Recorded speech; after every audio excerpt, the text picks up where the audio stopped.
Video tayo. So yun guys, dito na naman kami sa Barangay Kapipisa. Yan. Tansa Cavite. So piso wifi. Sira na naman yung memory card. Yan. So ito yung memory card ni Boss Hayero. Ayaw nang gumana, ayaw nang basahin. Ayan. So napo-format pero hindi na siya, mabagal na yung read and write at matagal bago ma-format. So talagang mabagal na yung performance. Naapektuhan to ng surge nung nakaraan, kaya to nagkaganto. Kumbaga yun yung mga last buhay na niya. So yun, so ito bagong SD card na siya, kaya working na ulit siya. So reformat lang syempre, tsaka replacement na nito.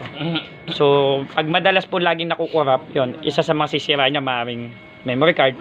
In 2 hours pwede na hanggang umabot hanggang board. So ingat po tayo, kaya lagyan natin ng protection sa electrical surge yung ating piso wifi, no? Hanggat maaari meron siyang UPS, ABR para tumagal yung buhay ng memory card at ng piso wifi din po natin. So yun, no, maraming salamat. Yan, Boss Hayero, okay na po yung piso wifi mo, pwede na, na-change ko na rin po yung mga settings. Okay, so mamaya kita-kita po tayo. Nadagdagan pa yung mga gawa namin, so bahala na kung saan kami aabutin. PC mo gawa mo, don't forget to subscribe. Ay si Brother Ruel, and ito na naman tayo.